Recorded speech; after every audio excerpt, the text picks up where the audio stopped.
Hello and welcome, ladies and gentlemen, I'm Joshino, and today let's cover some of the positives that came from Paladins launch. I know I've been a bit critical, but there's also some good things that have come out, and there's actually been a very fun developer stream that's gone on today with some interesting insight to what's coming in the future, what they're currently working on, and some other little bits and bobs, which I'm going to be covering in this video. I'd like to say first and foremost, I've been having fun with Paladins since the early alpha, which that was 2015, and especially since the open beta in 2016, and past all the criticism, I hope that 1.0 and into the future does well. So anyway, let's talk about what is coming and what they have discussed. One thing that hi-rez Alyssa, the community manager, had already touched on a few days ago, and hi-rez Chris and hi-rez Martini also brought up again today, was that they're going to be changing the patch cycles to have smaller patches every 2 weeks just for bug fixes, slight tweaking, so a little bit of balancing changes and things like that, and then having massive updates every 6 weeks, which will bring champions and things like that.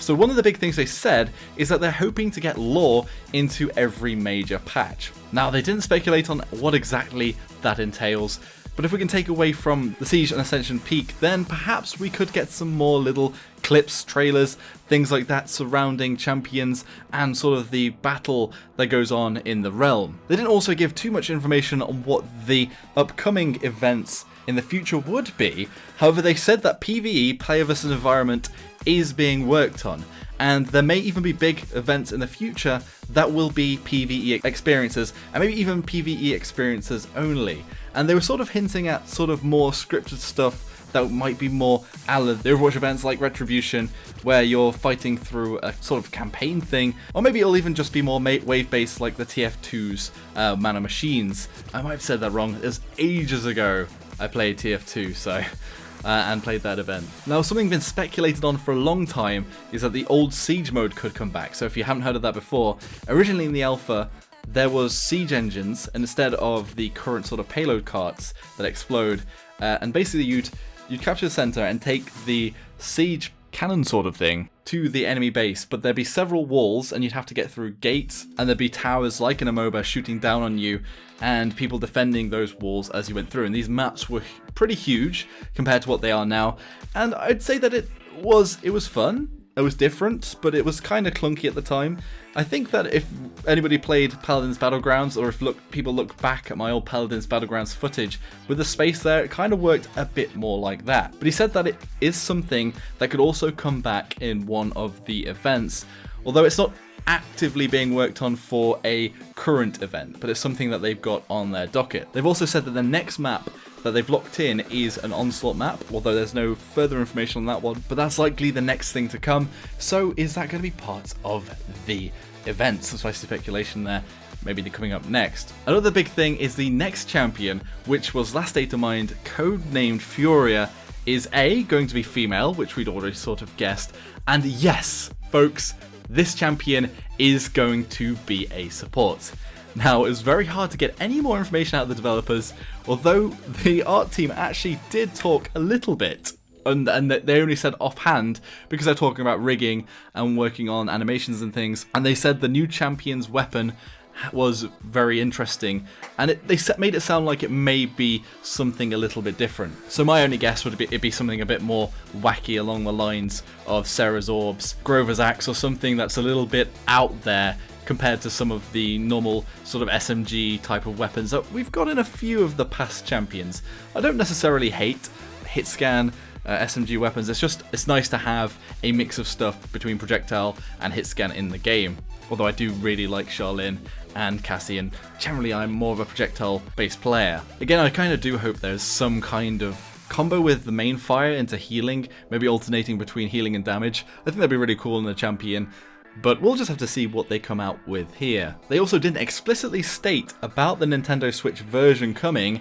However, hi-rez Martini did offhand say that maybe it will be a thing, but sort of hinting as in like it's only a matter of time sort of thing, or at least they were working on it. It might be that they can't really elaborate on that just right now. Maybe they're going through certification processes, or even the development's still ongoing. People have also been waiting for the Leon Galactic Scion, which has been announced ages ago, and they said that the Galactic Chest was coming back very soon with new content. Now, Alyssa actually said that a lot of stuff got missed out on OB70, so it could be that it comes next week when patch 1.0.1 launches, which I'm guessing will be next Wednesday. hi-rez Chris also talked about Skye it being reworked, saying that there'll be a complete ability rehaul and that there'll be some visual touches that will go over her. So he talked about basically that she currently is very hard to balance with her current kit. I think it is true because Skye in lower level games where people aren't really aware of the map and where somebody invisible could come from, and just sort of getting used to the mechanic of lighting them up, buying Illuminate all the time, can make people think that she's overpowered when people start off the game. But then she scales down if you know all the flanking routes, you know where the Skye's probably going to come from. She gets worse and worse as you go along, and if you buy Illuminate, then well, you can sort of counter her anyway, and her base kit isn't too strong. I mean, she's been able to do some stuff in these past few patches. She doesn't really make it into the competitive matches. I think maybe she's made it into 1 or 2, I remember seeing in the past few lands, but they were kind of more BMs and didn't necessarily work out. So I'm actually quite stoked to have some ability rehaul. I don't think that she necessarily needs a complete visual rework, but maybe they could sort of morph between the current skin and the Kunoichi Skye to make her sort of more ninja-y than she is currently. Maybe a lot more like a cyborg ninja. What do you all think about changing Skye? Sure to let me know in the comment section below.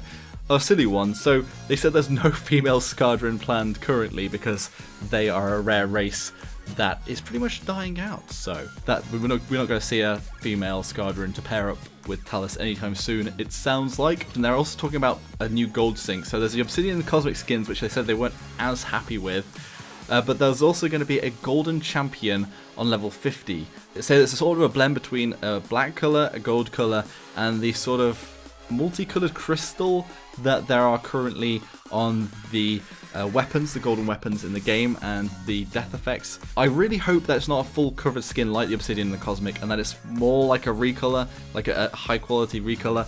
So like there's black lining on it and then gold as the main colour for the clothing and stuff like that. So that'll be interesting to see anyway. Although level 50 is high again, but I guess it is somewhere to just dump all of your gold into to buy these sorts of things. I have actually bought quite a few of the golden weapons this way, and actually I quite like that because I got Cassie's golden weapon, Charlene's, and Androxus so far. Be sure to let me know what you think about that as well though. They did also talk about in development currently they are reworking the report system. So my hope is that there's actually a report for hacking feature on there, seeing as it currently isn't there. Although most of the time when somebody is hacking, you want to press either aim, assist, wall hack, or other so that it can be checked out properly. And at the moment, the writing something down is pretty clunky. Okay, and finally on the final note, and something that was quite humbling, I think, you can all take it your own way, is that hi-rez Chris, the current executive producer of Paladins, stated that Paladins was about to downsize the team and was losing money. So that was sort of the period before Cards Unbound opened Beta 64, which they tried, which admittedly wasn't a great idea, and that didn't obviously work. So the next option, and probably the right option, and sort of came about after Chris took the helm, and again apparently at the time pretty much the whole team wasn't very happy with what they were doing with Cards Unbound, was to try and push the monetization for cosmetics. hi-rez Chris also said revenue since then has increased and is looking positive.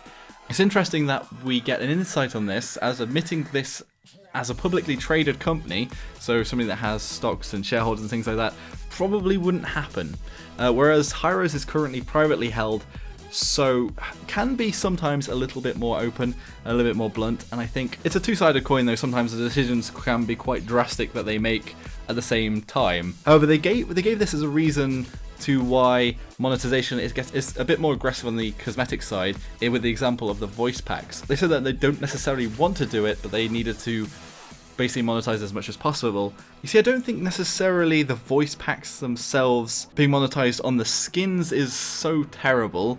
I think what the problem is that the voice packs on the default champions, just the default voice packs, are really important for getting the character across of all the champions in the game, and is something that I think is sort of like part of a default game, and you should have just generally like being able to hear a character's voice, especially with such an extensive chat to voice system in the game with the text commands. Whereas if you paid, say, for all the voice packs for champions, it wouldn't be so ridiculous. As if you put it in context, in Overwatch, some of the skins have a few voice lines on them, but generally they don't have a whole voice pack like all of the skins in Paladins do. And honestly, it probably costs a lot of money to get these voice actors in to do each of these acts. And honestly, a lot of these voice actors do it very well, and are actually people that are in the anime business. And you can actually notice a lot of your favorite anime characters if you watch any anime dub, and they are actually a lot of people that are voicing the characters in Paladins at the moment. And if not, they're professionals that do voice acting too, and I think it's quite a nice touch to the game. So if you paid just for the premium voice acting that went on since the default game and out over the base, then that would be cool, I think, as something like a customization that you could try out. Maybe even mix and match with all the voice packs, that'd be nice. Anyway, that's pretty much it from what they gave on the future of Paladins. I might not have touched everything as the VOD isn't live yet, and I was just going off making notes into a Google Doc as I went along. And remember that some of these things are in development and aren't necessarily coming next patch or even 2 patches away, and it's likely that after this patch 1.0.1 on Wednesday,